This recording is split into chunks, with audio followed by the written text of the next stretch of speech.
Welcome to community call number 4. Excited to have this one. Hopefully we have a good debate. The topic is, what is an unstoppable stage 2 rollup? And going to try to kind of attack this question of what's going on, right? Because Facet, which in many ways we consider to, or the attempt is for it to be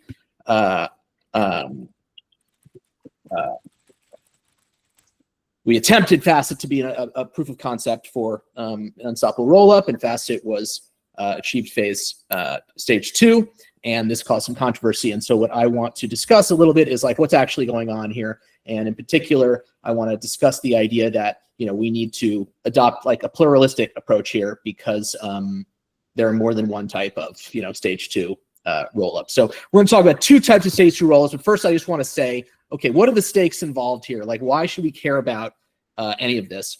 And I think this is a funny tweet in light of some criticism Facet received, and also just the general discourse about what stage 2 means. But here we have Vitalik in a tweet. I'm sure you all saw this tweet, big tweet, a reply to a quote of an L2Beat tweet, maybe a dunk on L2Beat, I don't know, whatever. But then L2Beat retweeted it. But the point is, Vitalik is here saying, hey, we need faster withdrawal times from a specific sort of bridge, which we're going to talk about later. But the idea is we need a feature. We need the L2, the rollup, to behave in a better way for users. We want to have the ability to withdraw in less than an hour. And this could be any feature you want, right? He happens to say this. I agree, it's a good feature.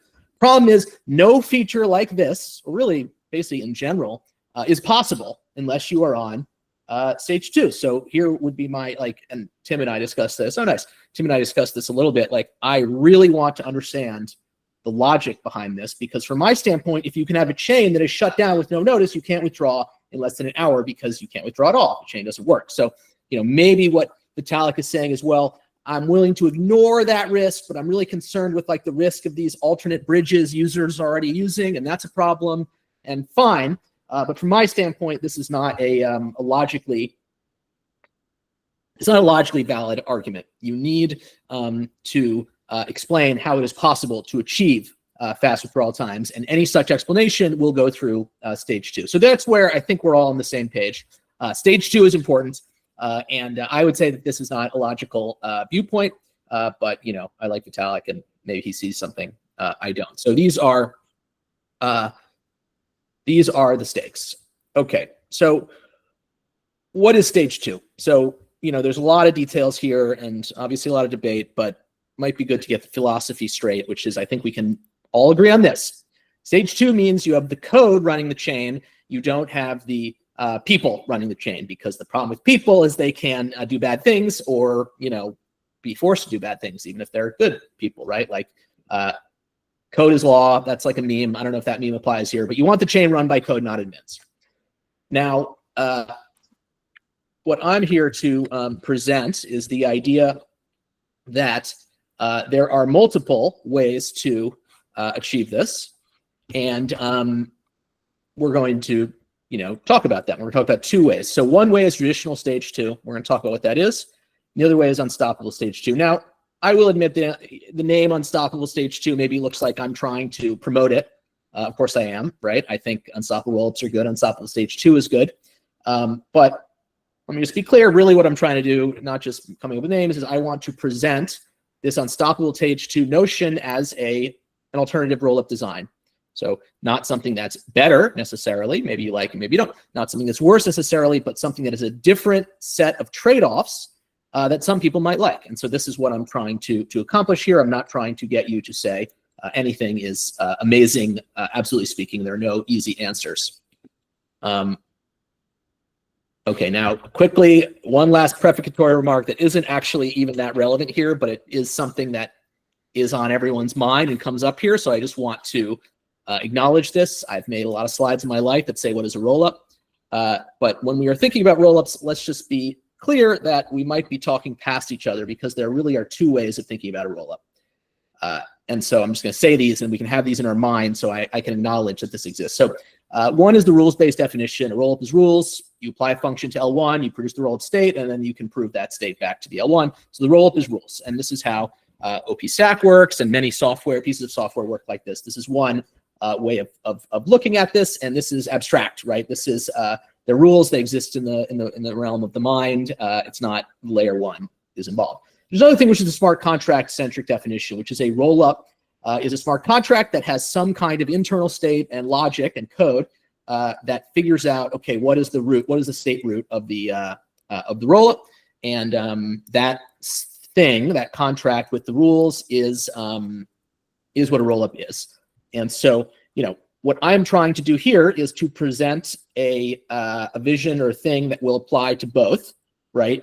I'm not trying to start a fight about definitions. I happen to subscribe to the first one, as do many people, whatever. It should all apply. And the great difference is mainly in terms of what we consider to be a fork or an upgrade of the same rollup versus a new rollup that has some state from the old rollup. But these are pieces of terminology, and I really don't want to get into any. I don't think the debate should focus on this. I'm just going to acknowledge this and then never talk about it again. Okay, so what is an unstoppable rollup? Well, it's a rollup with absolutely no admins who can't do anything. So we've discussed this before, but just to emphasize, stage 2, traditional stage 2 has some big problems.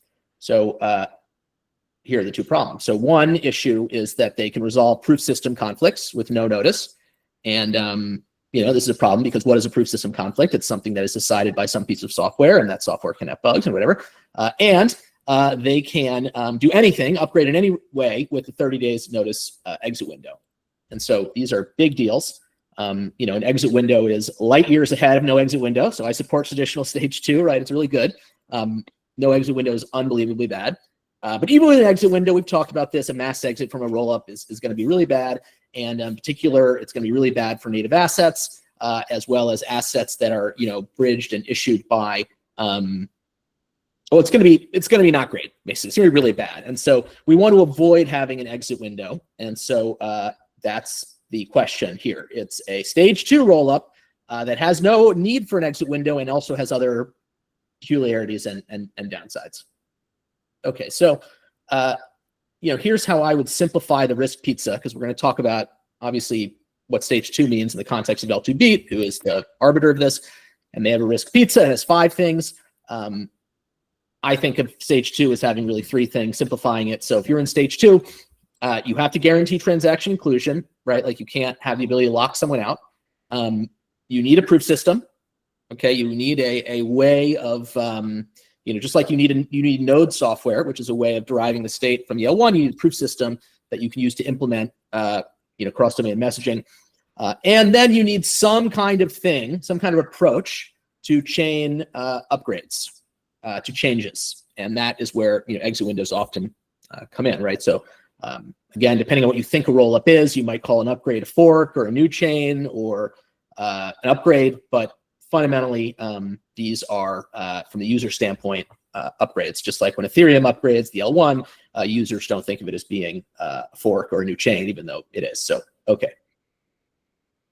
So, that's weird not to have the headline there, but what this should be about is unstoppable sequencing. And so this is just like a quick sketch of what that means and how this is different from every other rollup on the traditional track. So the key problem is that rollups have forced inclusion mechanisms, which is really good. Optimism has a really good one.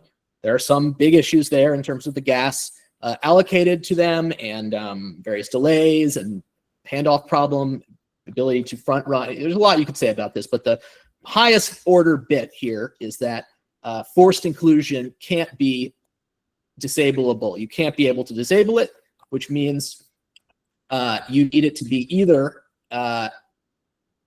mediated by an EOA address, which is of course not able to be disabled. You can always send a forced inclusion transaction to EOA, or you need it to be mediated by a non-upgradable smart contract.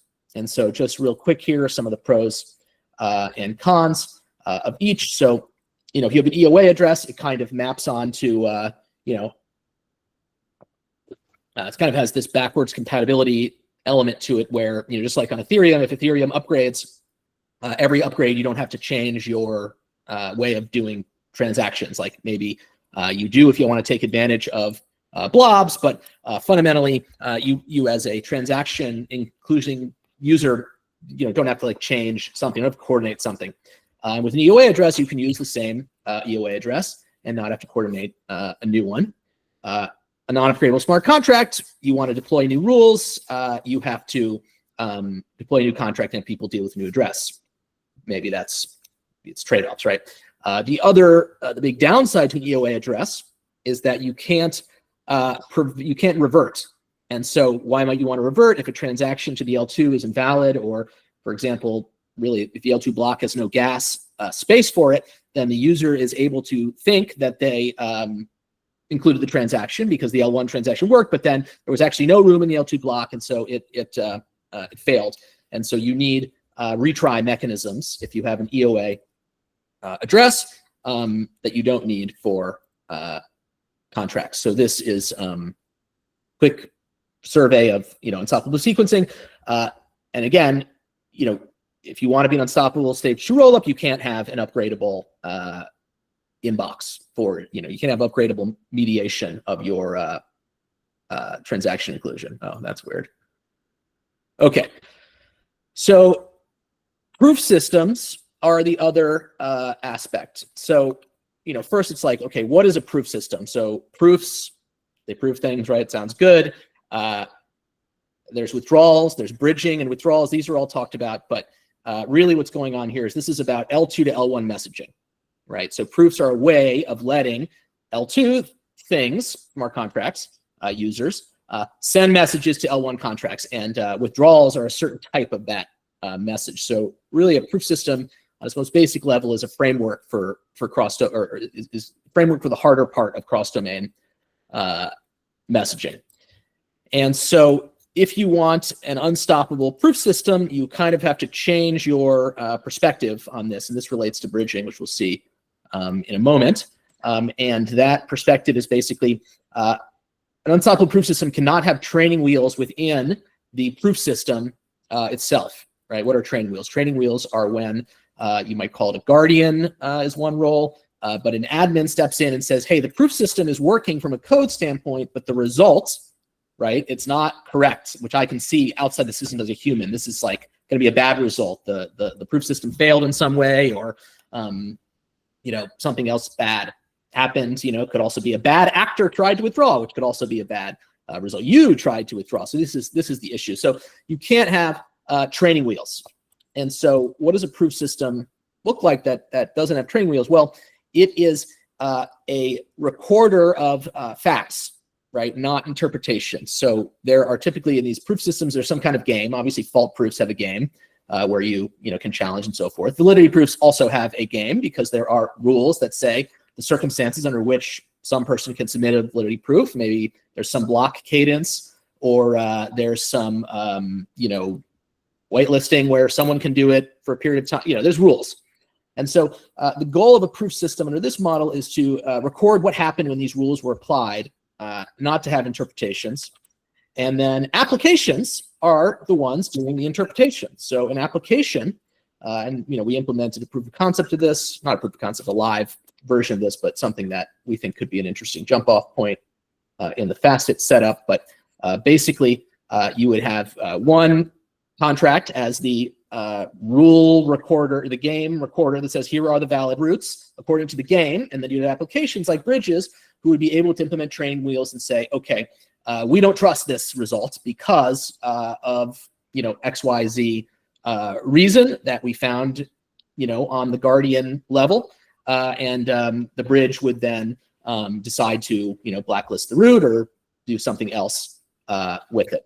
And so the overall idea here is trade-offs. Again, it's all trade-offs. You have more work for apps. A bridge under this paradigm cannot just trust a proof system, right? You can't just blindly trust that. You have to do your own thinking, but you also don't have to deal with centralized control. Now, the beauty of an unstoppable proof system is that it can be trivially made into a traditional proof system by having a trusted intermediary sit between the proof system and the bridges. So you could have like 20 bridges trusting one guardian who then hooks into the proof system.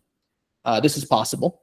But the point is the system is designed at its basic level to not depend on anything like that, and you get, yeah, again, more work, more choice, etc. So here is an unstoppable proof system concept. So now we have exit windows. And this is kind of the biggest one because it gets into this whole bridging thing, which is a big topic. We're going to talk about it. So one answer for exit windows is super duper simple. It's that an unstoppable stage 2 rollup is immutable. No admin can step in and tweak things and take your money or mess up your state or take your native assets or shut the chain down or remove your ability to buy gas. None of this can happen. You can use it forever. No need to exit ever. And so unstoppable rollups have an infinite exit windows. This is one view, and I believe it's the correct view. However, I do want to acknowledge, right, there's another way of looking at this, which has caused some controversy, which is that, and I call this the traditional view. Exit windows, this is the traditional view. Exit windows aren't about rollup state, right? What I've talked about in bullet point 1 up here is rollup state. Anything in the state of the rollup is there forever. You can use it forever. No one can interfere, right? Rollups aren't just about the ability to use and prove rollup state. It's about the ability to withdraw user assets that are locked on the L1. Certain user assets were locked on the L1. So you need, on a protocol level, to be able to withdraw assets in time. And so this is the big difference, which is that the traditional view requires, traditionally speaking, in terms of what people are willing to accept as an exit window, requires some notion of the ability to withdraw state and not just withdraw assets, and not just like a small amount of assets, like a lot of assets. So what are we talking about here? Well, we are talking about the ability to withdraw from the drum roll, please, canonical bridge. So this is a big one. Okay, so this is like kind of the main departure in terms of thinking on rollups, is the role of the canonical bridge. So let's break it down here. So the traditional view, right, of the canonical bridge, and I really want to stop with terminology because terminology, like, you get really lost in this. So I'm going to try to simplify this in a second. But the traditional view is rollup should have a special bridge. What does that mean? I'll say in a second. Specials in quotes. Proof systems and exit windows are judged with respect to that bridge, right? That is the system together, and that rollup security is the security of this bridge. So this is a bit of a caricature. This is not exactly perfectly right, but like ballpark, this is right. Okay, so let's dig into this. So I would propose that we never use the term canonical bridge again, right? I just used it, but it is a very misleading term because it is super abstract. What does it even mean? If you actually drill it down and you say, okay, what is actually going on here? I believe the canonical bridge is a gas token bridge. And the reason for this is very simple. There's no other way that I know of to give a bridge, quote unquote, special status aside from giving it the ability to mint the gas token. Anything else any other bridge can do can be done by anyone. It's not special. So, for example, you could go on Optimism today and you could deploy a complete setup, right? Optimism, great thing, right? Optimism has a zillion contracts, and those contracts are part of the rollup. You can deploy your own version of all those contracts, and you can do everything on your own. It'll all work on production Optimism except the gas token. So, gas token bridge, okay?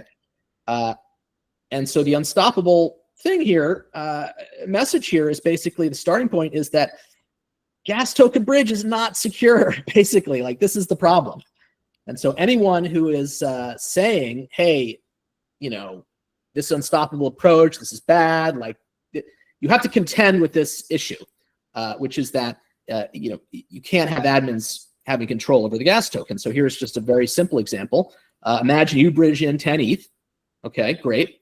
You have 10 ETH on the L2. The rollup admins upgrade the gas token bridge, and they issued 1 trillion ETH to every single person but you. And now the entire gas market price goes up, and you can't buy gas because everyone's paying with this funny money ETH that you didn't get. You are locked out, right? And maybe you can use force inclusion on OP, but like, you see what I'm saying? Like, you are really locked out. This is not secure. Okay, period.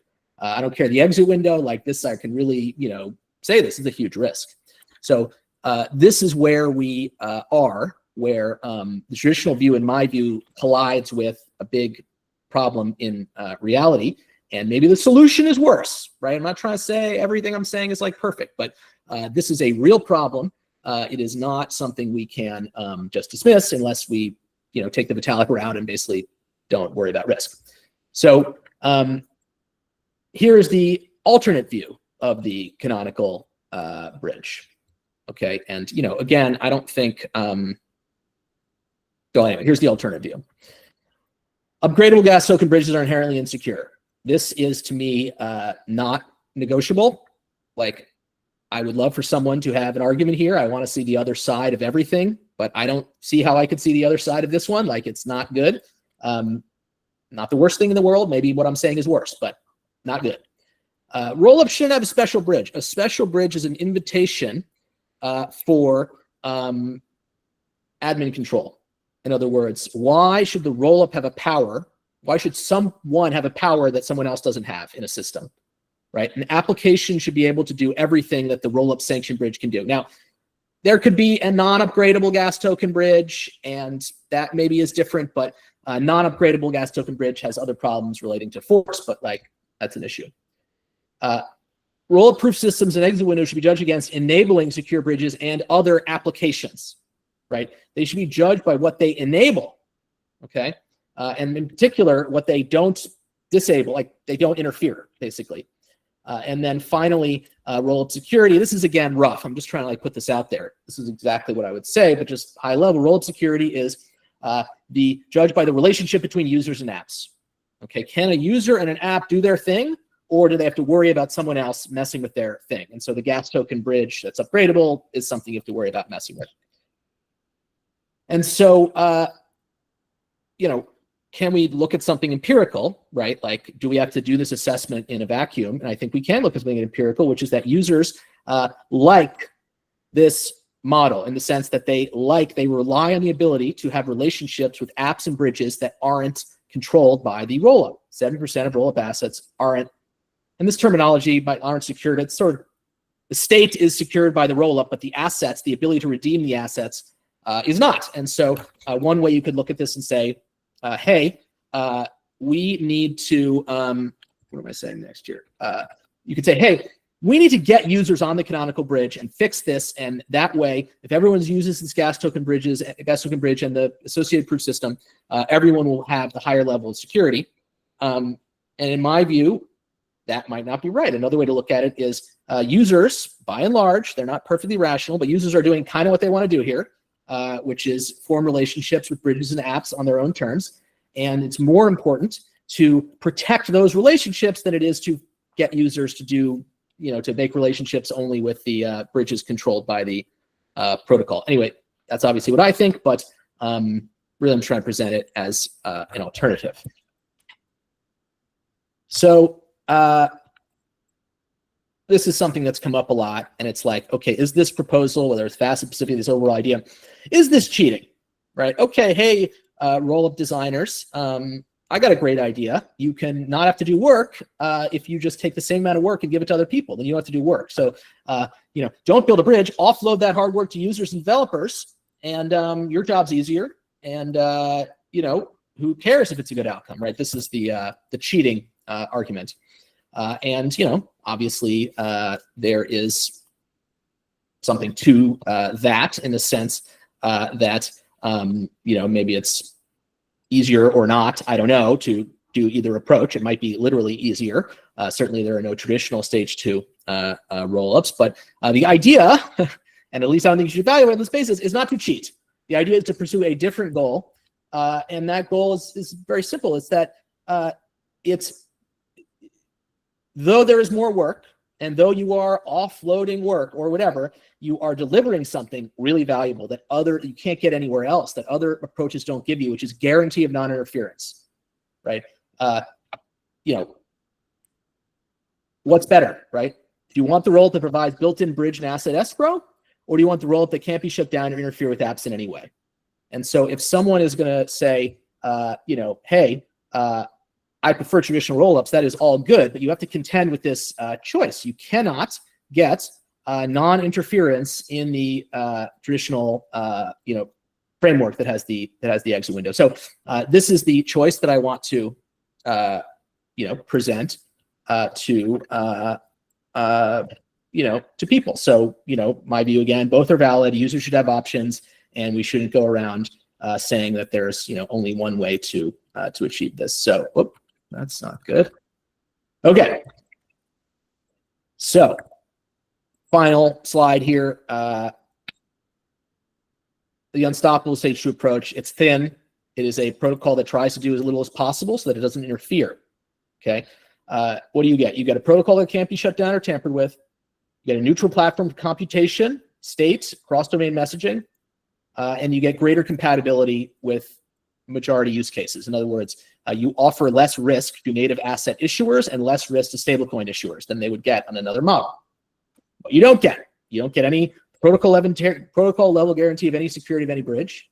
You don't get any protocol level proof system guardian admin protections. You don't get any of that, and you don't get a ETH-based gas system. So what do you want? Right? That's the question. I think we should at least pursue both. And then, finally, I would just suggest that the L1 is, I'm asking a question here. What is the L1? The L1's a thin, is the top one, right? The L1 is not trying to provide all of these services, and it has no admin controls. Is the comparison relevant? I think it is. The counter argument would just say, hey, on the L1, we have so much ETH as the TVL, and so we don't have to worry about it as much as on the L2, where at least more is bridged, but that's changing and so forth. So I just think it's an interesting question to ask. I don't think it's like a slam dunk either way. And so thank you. Yes, this is it.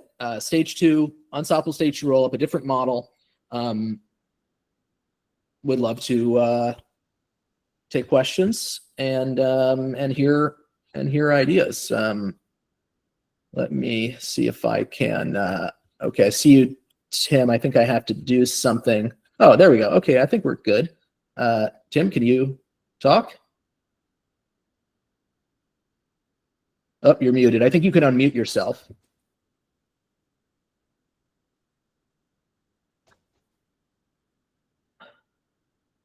You're still muted. Do you have the ability to do that?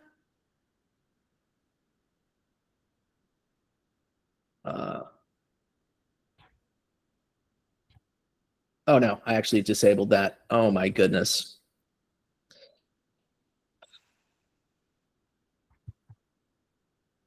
Come back, Tim. All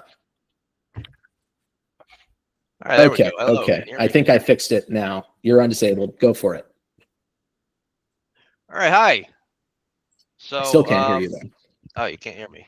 Can others hear? I can hear him. I can. All right. Oh yeah, now go. I got you. All right. So the problem before we get into any discussion here is I believe we are diverging on some fundamental axioms that mean that any follow-up discussion will be effectively useless. And under the guise of more or less, they're not minor definitional problems. And if you want to go back to your slide, we can talk about this a little bit to start, which is what a roll-up is, right? In the sense that, yes, it was there, the traditional view. Or here, this is one spot. This isn't really what a roll-up is, right? Like we have to start somewhere. We have to agree on like the smart contract centric definition is the correct definition in the sense that that was the definition Facet Bluebird was graded as, right? And so in the sense that all your arguments about non-canonicity, Facet as a whole is not stage 2 in the sense that like you can fork and go to your next unstoppable upgrade and maintain that status. It's this specific bridge has been evaluated by L2B as stage 2, right? So in the sense of us having this discussion, we're already very much using that smart contract centric definition. And so I know Luke is here and he can obviously talk more about the work that L2B did, but this is what a lot of the clarification that came out of yesterday was.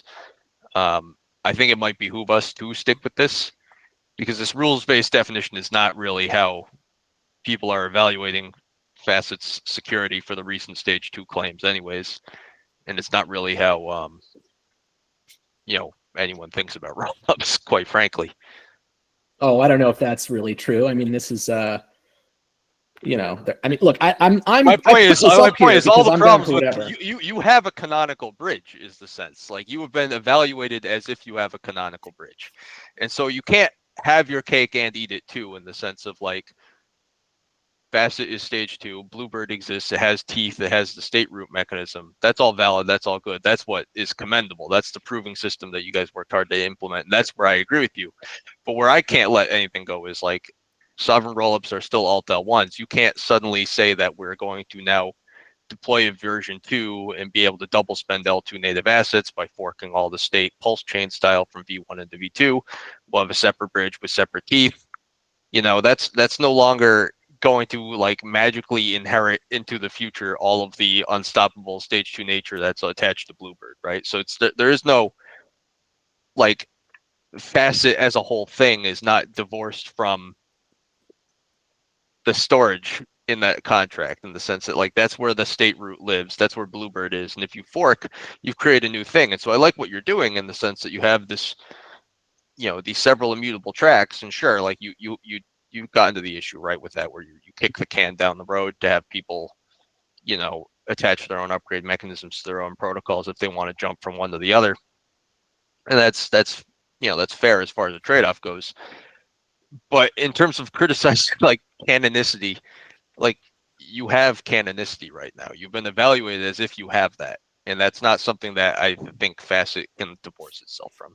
Yeah, look, I put this up here because I believe both are valid. I'm not trying to say anyone is wrong. I think, the L2B page says Facet does not designate a bridge as canonical, which is true. We don't designate a bridge as canonical. I personally don't like the term canonical because it doesn't have a natural meaning to me. So I have suggested here, and I'm open to having it be disputed. I think this is a good topic. Is I've suggested that canonical means gas token bridge. That's basically how I understand it. I think that another definition, which is canonical, is what I say it is. Like, I get the ability to say what's canonical on Facet.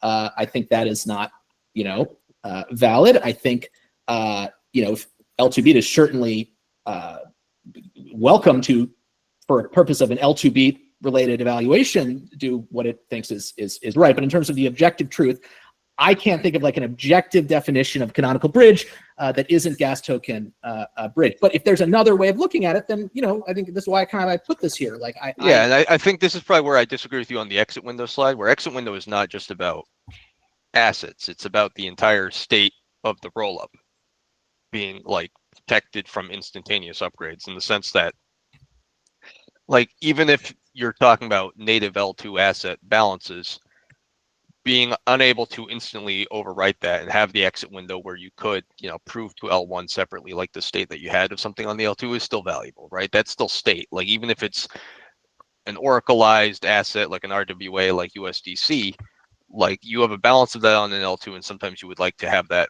be able to be reflected in a proven way to Ethereum L1 execution layer. So the exit window extends to the whole state, and so by that reasoning, like, the entire state of the rollup is the bridge in that regard. And so it's like, when you get into like, what is a canonical bridge, it's not just about gas tokens. It's like, you could prevent anyone from bridging anything, right? If you wanted to have your rollup just be literal compute only, working in some strange VM paradigm with no concept of blocks, transactions, or fees, like asset free, you could still have an L2 in that sense. But like, the state of whatever's in the storage on the L2 is eventually percolated down to like some L1 readable fashion. And I would say like that's the bridge, that's the state, that is the concept of the L2 existing. And so I think that's where, like, we kind of touched on it yesterday in your announcement, like, why eventually there would be like 100 different immutable versions of your thing on L2 right? Like, you'd have to evaluate every single one differently, because it's fine for you to say there's no canonicity, except like, in a sense, like, an L2 needs a canonical bridge because it exists based on the bridge, right? Like every bridge is a rollup, and so that's sort of the right. So one thing is, by the way, I personally think that exit windows are about state, which encompasses all kinds of assets, whether they're canonically, so I think that's what exit windows are about.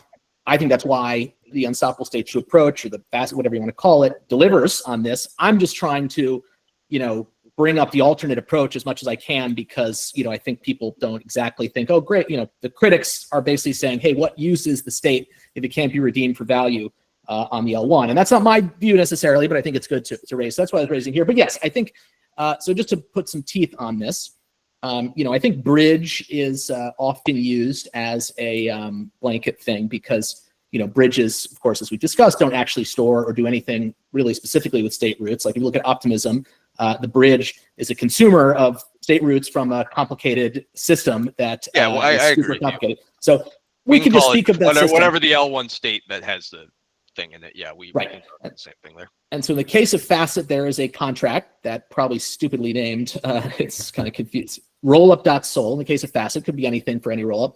And that is the contract that runs the games, that validity and optimistic and whatever, that give you the anchor root, and then someone can read from that and get the anchor root. And so I think it is totally reasonable, to say, hey, and this is basically what happened, to say that thing, which is defined, in my view, by the ZK program parameters in there, that thing at this address with this thing, that defines the rollup. And so the exit window is with respect to proving state using those rules to that contract. And that would mean that, yes, as you say, and L2 already did this, you will have to have a new entry on L2 beat every time you quote unquote upgrade, because that's redeploying it and putting a new rollup. And I think, it's weird and maybe looks kind of what is this? But ultimately that's what everyone should be doing, right? You should not be able to force an upgrade on people. So it is kind of a feature and a weird thing. But yeah, I would agree with you insofar as it's a perfectly acceptable mechanism, provided you weren't doing the pulse chain thing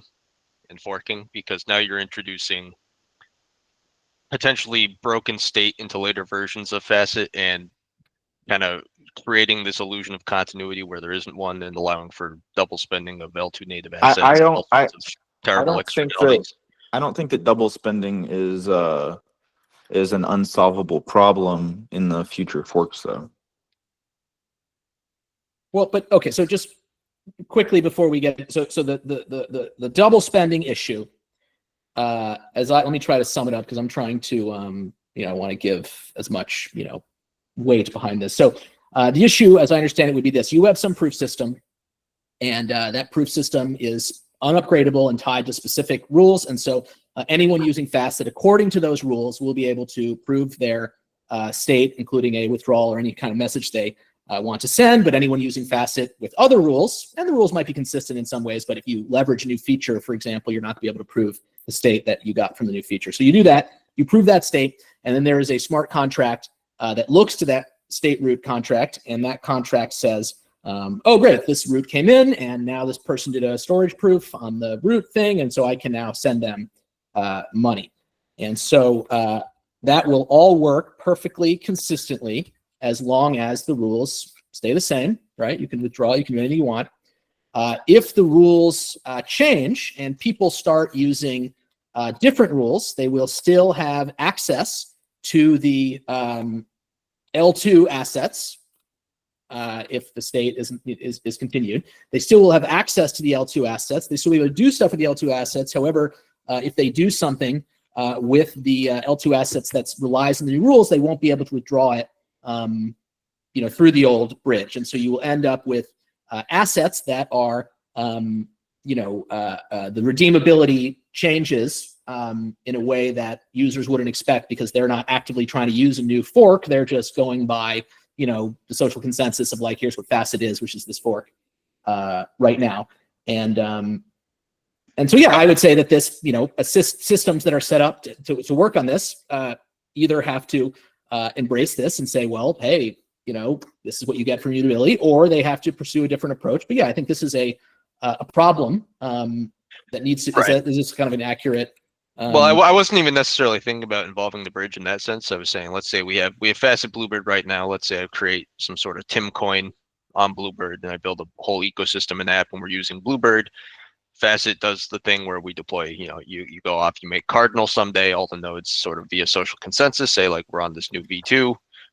The problem is I have that same token in both versions, right? And so it's like can I convince someone to accept my token on Bluebird and then convince someone to accept my token on Cardinal, where it's the same state, same balance in my, account on each version, right? But you've sort of, this is why it's almost like I feel like it's better to not carry the state forward into like version 2, version 3, because that L2 state, people using the historic version of the rollup now diverge. And if you hit the point where it's like, obviously we want to encourage everyone to agree via social consensus to use the newest version of Facet. But like, is the mechanism for that, like, you've effectively added an upgrade mechanism that is based on social consensus. If you try and push everyone over there, or you're just saying that you're going to have this messy potential double spending of L2 native state, and that's fine as a trade-off. I just think it's not something that is very clearly communicated in terms of comparing this as like a better model than having an upgradable, like, fixed source of canonicity. Yeah, I mean, I think it's definitely, definitely trade-offs here. I think another approach, which I don't mention here, which you mention, is if you are going to upgrade, you should deploy a new rollup with blank state and just have it be, maybe it's related with some kind of branding or whatever, but like to be completely unrelated, technically speaking, state-wise. And I think that's another option not covered in here, which would be valid. I think if you want to look at it as deploying new rollups, then these are new rollups that people must understand, how they work. And so, or not understand how they work, they must understand how to not get in trouble, or at least have that implicit knowledge how to not get in trouble. And as to whether this is possible, I think, we have to see how this, plays out. My view is that the communications can be simple enough. And also, if you look at the way people use assets on other L2s right now, the 70% figure, a lot of these assets are going to follow their preferred fork, whatever that means, might not be the one that we like. These assets are going to follow preferred fork. And so users who, want to use that can. And then, beyond that, it's like, yeah, well, there's a lot of Ethereum L1 equivalents too, and you're double spending your, whatever it is, your proof of work, your ETH Classic, whatever it is. So, right, but this is where being an L2 means we don't need to deal with that issue at all. That's the problem. Like, an L2 should not concern itself with the fundamental social consensus required in the base layer, but we don't need to get into that. We'll let Luca talk. Go ahead, Luca, you're muted. Yeah, so like a lot of things. So like, first of all, as for context, I think we kind of agree with on a lot of things in general. So much more than we did at the beginning when we started discussing things, which is good. I kind of agree with Tim, like, on this idea of forking with a new state, because there are complexities, like practical complexities. Like, for example, let's say I was, while Tim was explaining his example, I thought about, let's say I mint my personal time token, where you can redeem my personal token for my time, like to have a call with me or to talk with me, right? So some people have these tokens on Bluebird, and then you fork, you replicate the state, and then there are also these tokens on the new fork, and now people start to trade or like move those tokens independently, and now I cannot really keep track of the balances, and some people might try to indeed double spend my time, right? Because they say, oh, but I have my tokens on Bluebird, why now they're not valid anymore? I moved them, I didn't know about the new fork. Like, there are a lot of complexities, I think, that can arise, which are, like, just in practice difficult to handle from a user perspective. And having a new state is just cleaner. Like, you need to withdraw those tokens from Bluebird and redeposit them without opening them. But this is like an implementation detail, I would say, even though I really think it makes a difference. The thing that I wanted to talk about here is that, while we agree on a lot of things, I think you should kind of put money where your mouth is, in a way, in the sense of invite people to actually use this stage 2 bridge that you're really proud about, which I think you should be. Like, it's very cool, to be honest, to see, the first universal stage 2 rollup. But, the fact that you don't invite people to use it is kind of, weird, or like, from a communication perspective, I would say. So I understand that there are risks. I would not deposit a lot of funds on a SP1 only bridge, because SP1 has had a lot of bugs in the past. I understand that it's risky. It's not a multi-proof system, but like, given the proper, disclaimers, I think it's okay to, invite people to deposit to this bridge, because right now, again, people are invited to use the UA bridge, which is problematic and so on, right? So, but like in general, the idea of having an immutable rollup with a bridge, we can call it canonical, we can call it whatever, but like with a bridge, and then using redeployments to upgrade, I think it's totally viable. I think it's a very cool mechanism. Aztec will do something like this. I'm not sure if Aztec will restart with a clean state or not. Probably they would, because also handling private state that duplicates itself is not very good. But like, again, I think you should embrace this bridge. If you don't want to call it canonical, I don't care. But like, you should embrace it. You should convince people to use it, and with the proper disclaimers, of course. We don't want people to lose funds. And kind of change the narrative. Like, what I would do if it was you, I would kind of change the narrative from like this, like sovereign rollup, whatever, that everyone can, decide what the state transition is and what not. I don't think it's true. Like, there are canonical releases in the faucet GitHub. There might be multiple state transition functions, but they are like versioned, right? So the way that I would market it is, we're an immutable rollup that upgrades through bridge redeployments. I think it would make it much more clear. You would focus much more on these canonical bridges. You would try to spend more time yourself to define how people would migrate from one bridge to the other, have the proper mechanisms. Yeah.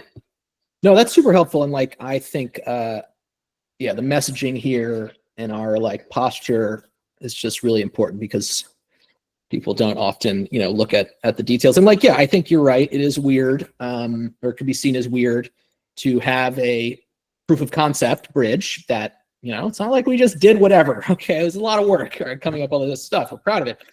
To have a proof of concept sort of bridge that you don't push people to use, and then it's like, well, what are you, saying about this exactly? I would say, part of this is kind of historical for us, where just like when we originally deployed Facet last December, we had it all set up with the optimism bridge, and people don't like that. People don't like delay, or people want the thing they're used to, which is the thing they're using on Rollups now, which is the thing that Vitalik is railing against, but it's the thing people want. And so that's kind of how we ended up here. And so we kind of think about things in those terms where you don't where people are probably going to do what they do on other rollups, and that's not bad. And our primary thing is securing that relationship. But yeah, I think there's no reason we can't at least put some of our own money in. We don't have very much money, but like we are proud of it, and it is good. It works. I think the thing that we would more like to do, though, is tell people,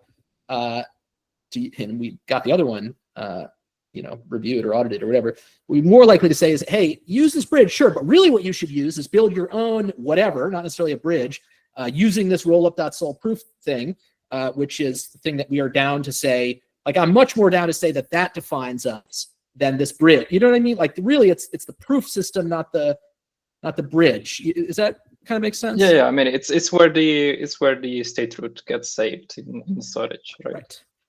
And so because the bridge itself, like, Yeah, of course, I completely agree with this. Like with bridge, I mean, like what I mean really is the proof system. I think we all agree with that one. Yeah. So the thing that would be cool, I think, for us to do,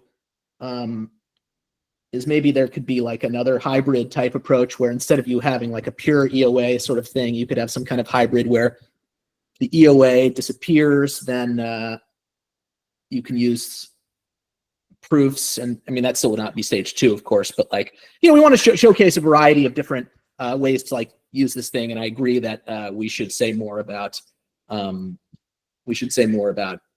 bridge and yeah, show people it's not like some, just some random thing. It's a cool thing. So yeah, I think also it's like, my bad on the sovereign rollup thing. I thought I would be able to do some fun things and we're talking about it and whatever. But the second you say those words, you're toast. And I'm down. Like, I made Tim happy, like whatever. Like we did a lot of work to fix this, but like, I really regret that. Deep down, I think whatever, it's not that big of a deal, but there's no ever reason to use the words that will be triggering. So I definitely want to never say that again. And I think immutable is the other way to say it, which is, accurate. It's defined by this immutable smart contract. So yeah, I think I got to scrub that. Scrub that from everywhere. Yeah, and yeah, I actually also really do appreciate, Luca, you saying that. That means a lot. Yeah, and so so if you look at, we're talking here, and obviously, neither. And by the way, you and I, Tim, like obviously there's some disagreement and exit windows, whatever, but like you and I are like light years closer to each other on all of this stuff. So it's like, we're all very much alive in this room to having this conversation about the trade-offs and the sacrifices and the whatever you might want to make to solve some of these problems that we see with all of these stage 1 rollups. And, again, like I'm obviously passionate about our solution. And I think, Tim, you're pursuing something similar and different in some ways. You should also, Right. You do, like you should be pumping that, and you do, and it's great. But what I just want to figure out a way to do, it's just like, why all the hate? Like, how do I? Well, my only point is I think we're very much in alignment that proofs are good, that proofs matter. What I need to try, and someday I will attempt to beat this into you, if it's the last thing I do. I think your mechanism has effectively introduced a 0-day exit window in terms of instantaneous upgrade from facet V1 to V2 to V3 if you are carrying forward that state and you're relying on social consensus alone and you're trying to claim that the entire system of littering your past with little immutable exits is good, right? Or it provides extra optionality. It's better than what Optimism Arbitrum, like instantaneously stealing all of the assets in the bridge, can do, because your bridges have hard teeth. But you're presenting this like there is no broader facet construct. That's all I want to just make clear. Like, you are a bridge. You cannot exist without a canonical bridge, because by definition every rollup is a construct of an individual bridge. So there's no such thing as like canonical or non-canonical. There just is, right? And so it's yeah. Well, you go ahead, Luca. I mean, I tend to disagree a little bit on these definitions, but I don't think it matters. Like, I don't think we should lose ourselves into discussing definitions. Like, I think it's consistent to say that a rollup can exist without a bridge, in the sense of sovereign rollups. Like, I think sovereign rollups is a thing that exists. They're alt L1s, but so that's where you lose me. Yeah, exactly. Like, I wouldn't call them L2s. Like, okay. I think rollups is a category that either could be L2s or not, right? And sovereign rollups, I mean wouldn't define them L2s. Yeah, exactly. Like, so, like for me, L2 is something where you can bridge stuff from L1 and get stuff back. And to get stuff back, you need a proof system and you need like a sort of bridge, right? So I think here we kind of, and it makes a difference, because in one case, you kind of extend the capabilities of L1 because you can bridge back and forth. In the other one, you're not really. Like, you're reusing consensus of another layer, but you're not really, allowing people to take stuff from L1 and do some execution things off chain and then get back, right? In any case, I don't think it matters so much to go through all these definitions. Yeah, I think practically speaking, implementation-wise, it will create problems. Maybe, maybe not, or whatever. It might, and it could end up being a downside. And so, yeah, I'm just saying, okay, what about, there are the downsides. What about the upsides? What does the balance look like? And on the sovereign thing, I am really glad because I think there is something going on. Like when we did the proof system for Facet, there was actually nothing special about us in that. Like there was no fork of Facet. There was no change whatsoever. It didn't affect Facet at all. It was just something that we built, which is basically re-implementing Facet in Rust or whatever. That's what a proof system is, these days. So we did that. It exists. We posted to it.